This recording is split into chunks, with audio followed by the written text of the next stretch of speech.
La filosofía de Joseph Pilsner, sacerdote dominico y académico especializado en ética tomista, se centra principalmente en la reflexión sobre la moral, la ley natural y la acción humana, inspirándose en la tradición de Tomás de Aquino. Su trabajo se distingue por una preocupación constante en vincular la herencia medieval con las preguntas de la ética contemporánea, evitando lecturas reduccionistas de la moral cristiana. Uno de sus aportes fundamentales está en el análisis de la causalidad moral y la manera en que la intención humana determina la bondad o maldad de un acto. Pilsner sostiene que la moralidad no puede evaluarse únicamente por las consecuencias, como lo hacen, por ejemplo, corrientes utilitaristas, sino que debe atender al acto mismo en su estructura intencional. La clave está para él en comprender qué constituye el objeto moral y cómo éste orienta la acción hacia el bien o hacia el mal. Y además, en este sentido, Pilsner se esfuerza en aclarar un punto frecuentemente debatido en la ética tomista, la distinción entre fin, objeto y circunstancias. Según él, es evidente que es necesario comprender con precisión esta tríada para una adecuada evaluación moral. Así, el objeto no es simplemente lo que físicamente se realiza, sino lo que la voluntad elige en orden a un fin concreto. Esta perspectiva evita tanto el formalismo vacío como el pragmatismo ético a ultranza. Otra línea central en su pensamiento se relaciona con la ley natural.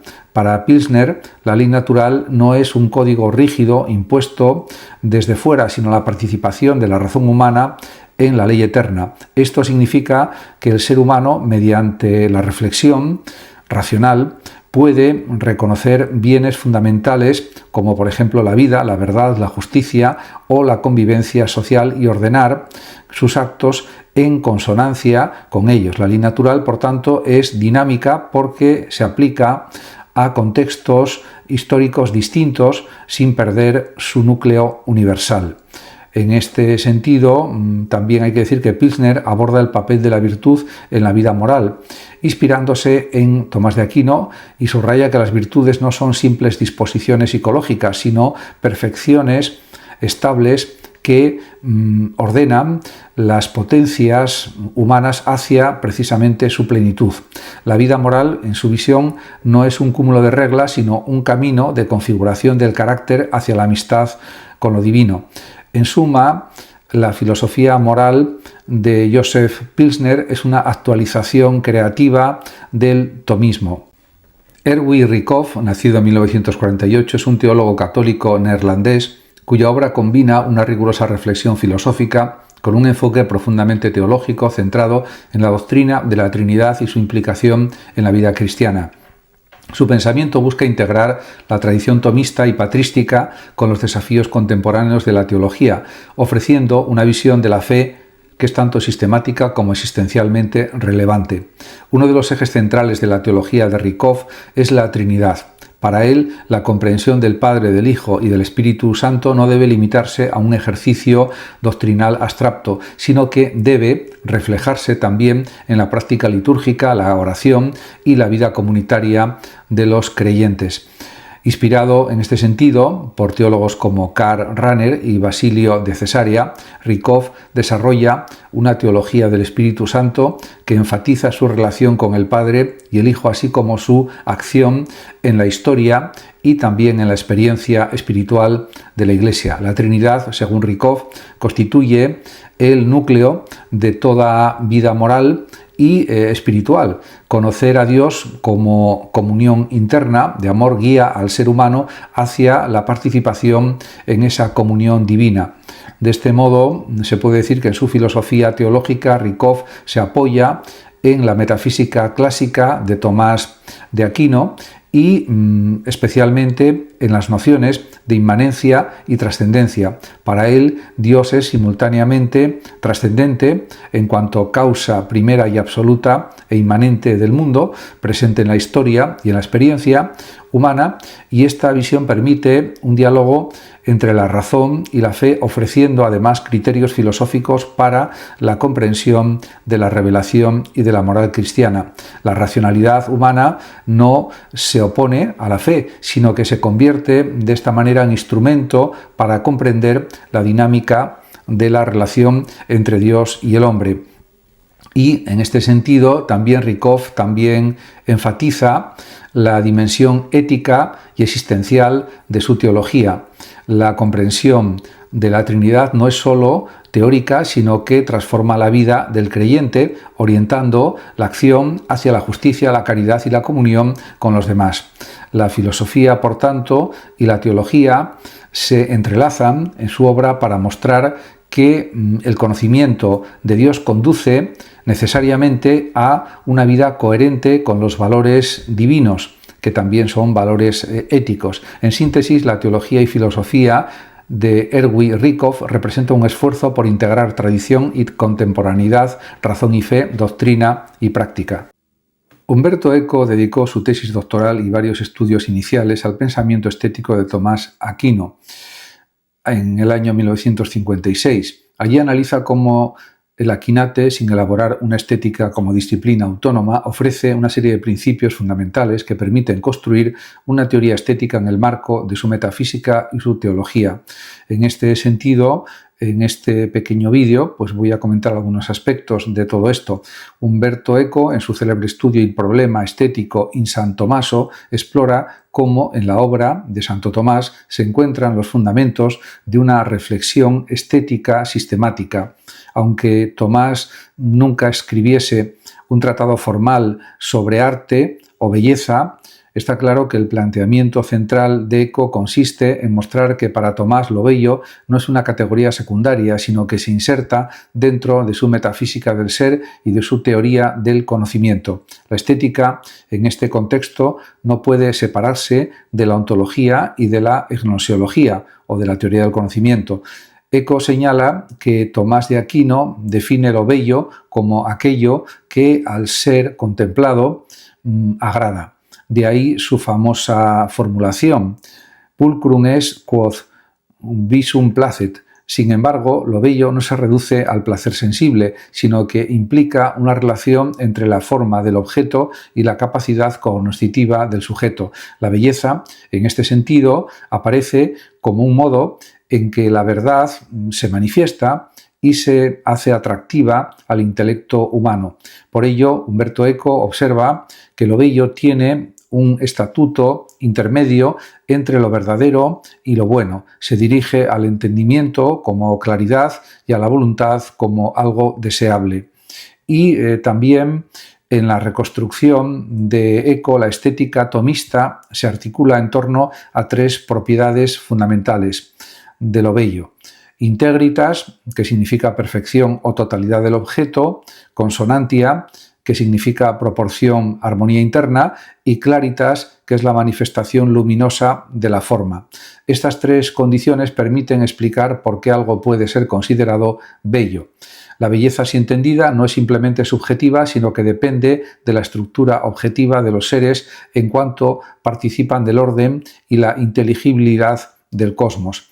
Y además esto destaca también, y así lo pone de manifiesto Eco, que en Tomás la belleza se vincula estrechamente con la noción de forma. Es la forma lo que hace inteligible al ente y lo que se presenta con claridad a la mente del contemplador. La experiencia estética es, en consecuencia, un gozo cognoscitivo.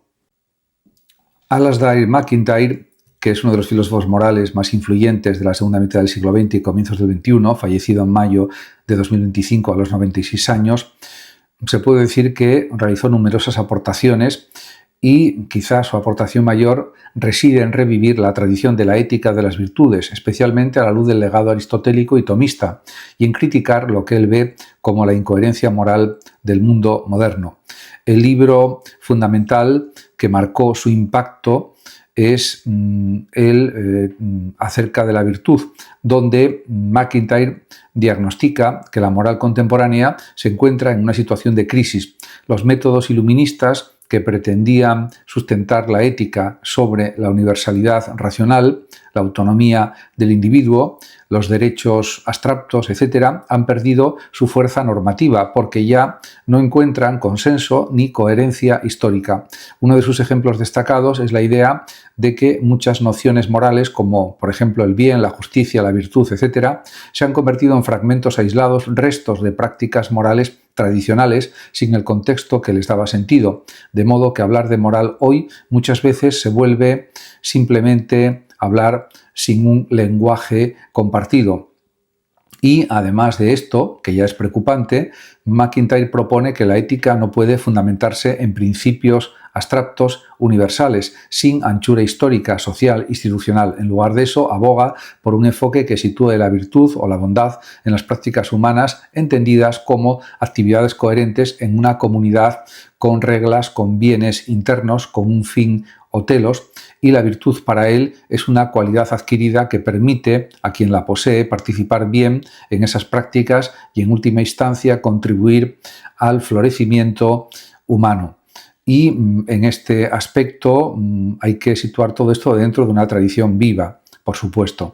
Otra pieza clave de su ética tiene que ver con el concepto de tradición. MacIntyre subraya que toda razonabilidad práctica tiene lugar dentro de tradiciones morales y que las disputas morales entre personas que provienen de diferentes tradiciones parecen irresolubles si no se tiene en cuenta precisamente esta perspectiva. No obstante, no cae tampoco en un relativismo absoluto, aunque sostiene que no hay fundamentos neutrales fuera de la tradición para juzgar todas las visiones éticas, cree en la posibilidad de diálogo entre tradiciones y también que es posible la convergencia racional. Puede haber críticas internas y mejoras también en la concepción de la justicia. En sus obras posteriores profundiza sobre temas parecidos a la dependencia humana, etc. Nicolás Lombardo y la atención en la filosofía y teología de Tomás de Aquino.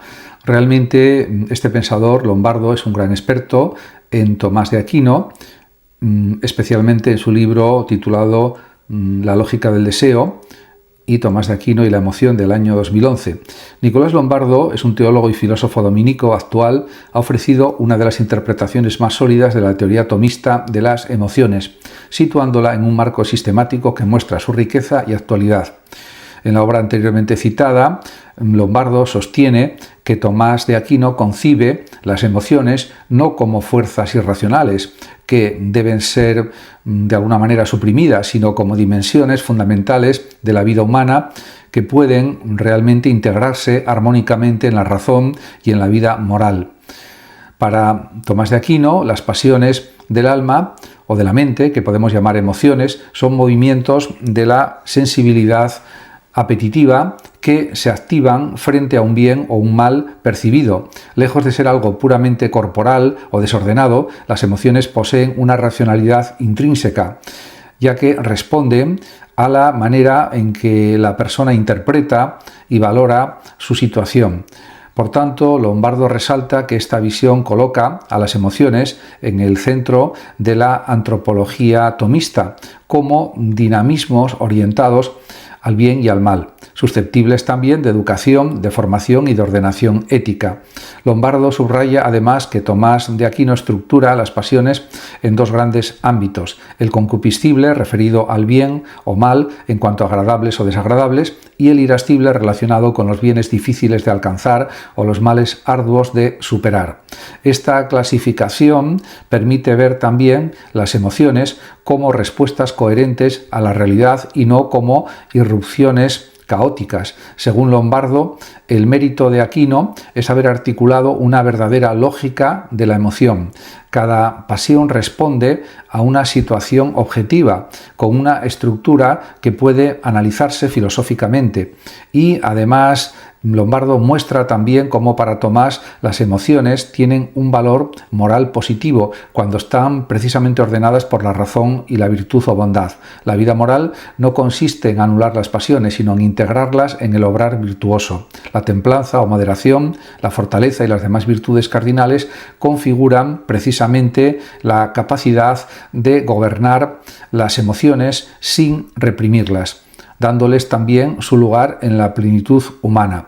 Esto también supone que la emoción no se opone a la razón, sino que coopera con ella en la búsqueda del bien. Lombardo interpreta esto como una visión sorprendentemente actual.